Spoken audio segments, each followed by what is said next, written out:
And I also kind of wanted to touch on, I think you mentioned something that triggered this as well. Generational trauma. It's a massive thing. I feel like we mustn't forget about the older generation as well. So like our parents, grandparents, and whatnot, because they too have endured trauma. They might not verbalize it as trauma, but they too have endured trauma that unfortunately does get passed on to their offspring, right? So for example, like I remember this is when I was working in the community. I was working with a lady who would not come out of her house. Her house was, I kid you not, I could barely put like, I could barely squeeze into her house. Like there were so many boxes. She was hoarding, like hoarding upon hoarding upon hoarding. And it was actually I think she was from Congo. She was a Congolese lady.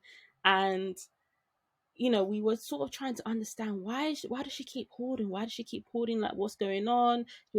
She also had a mental health problem. But as eventually, when we actually looked into her background, she came into the UK. Well, when she was in Congo, she didn't have anything. She was homeless, right? She didn't have anything. So her way of coping was to not get rid of anything. She felt like if she threw away stuff, she might never ever get it back. And sometimes you joke, like for example, I joke with my mom. I'm like, oh, you keep packing too many things. Like, why do you keep doing this? But not to like obviously make any type of behavior into like a mental health thing. But when you look at, let's say, your parents or the older generation's behavior, sometimes you can. It's also about having that empathy for them as well. So trying to understand like how their upbringing might have been like, that can obviously affect like their children and whatnot. Yeah, I completely agree. I'm talking about that. It took me a very long time to actually realize that my mother was another human being, and Mm. that's crazy. But yeah, it took me a long time. It took me um, until I was like, I think 20 or 21 before I actually realized that my mother is a person. Because for the longest of time, we tend to look at our parents as some form of demigods. They don't have issues, they don't have no problem, they are always there, they always have the right answers, and like they don't make mistakes and the rest of it. But getting to a certain age where I started being cautious of my environment and conscious of the things that was happening around me, that was when I truly realized that my mother is actually a person that has her own issues and her own troubles. And given the fact that she pushed those things to the side, doesn't want you to see their weakness or their down points, because they want to be there for you and show you a certain type of life or whatever the case is. They are also people.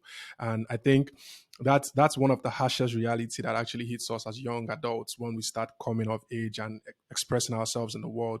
Our personalities kind of like collide with our parents and people around us, and then we get to understand that, like, oh, this person is just like me. All of these things I'm actually feeling inside of me. All of this issues I'm dealing with that I feel nobody understands, that I feel I don't have the right words to communicate it, and the rest of it. Your parents actually feel that way. Your sister feels that way. Your friend feels that way. So when you call up that friend and that person is not picking up the call or whatnot, like, you have to put that into account, take that into account when you're looking at things. So yeah, that's I think that's when you talk about generational trauma, that's something we have to recognize as young people and understand what's really playing out right before our very eyes. And we can, if we do take account of that and take note of that, it will help us best navigate certain issues around us, and help us have great relationship with our parents, with our siblings, and even with our friends and the community at large. And that empathy then comes in, like even with strangers, you do know that, okay, whatever. Because I talk about this story a lot. That's very, very crazy. It's like, so my mother passed on 2 years ago, and the day she actually passed on, the next day I was inside of a public bus, and me and my sister were actually heading somewhere,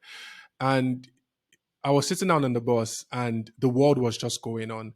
And surprisingly, it's like nobody actually knew what was wrong with me. Like, I came down, I had a smile on my face, like, and all I was just going on about my day. So a couple of months after that, it made me think, right? Because I was like, okay, what if the next person walking by me right now, or the person that mistakenly spills a drink or something or whatever, is actually processing and dealing with something very, very crushing at every moment you see anybody walking past you? And that's when that empathy thing comes. It just makes me start looking at life differently, like really, really differently, and just trying to understand that we're all going through it. And it's just really amazing as human beings that we can keep it together. That's the most Mm. fascinating thing. Like, how do you It's like a manage to keep it survival together? instinct. It's like a survival instinct, you know? It's you don't want to break, you like you said as well, like people walking around masking their feelings, masking like what's going on within the mind. And the mind is so powerful as well. It's just it's unfortunate because there's only so much that we can take. Obviously people have different I guess tolerances. Like you've got people who go through different types of trauma, and some people are able to get to the other side. But for some other person, there could just be one trigger that just makes them snap, and it's like, okay, the world's over. They go and do this, or yeah. So you just never know. And I do feel like yourself, like as I'm getting older, I'm being more empathetic because I'm like, well, I haven't got my ish together, and there's certain stuff that I've sort of dealt with, like and nobody, it seems that not nobody, but like when I go outside, like in in a room full of strangers, they don't know my story, but I'm still having to smile and speak to people. So it's just extending that same grace to other people around us, and especially the older generation as well.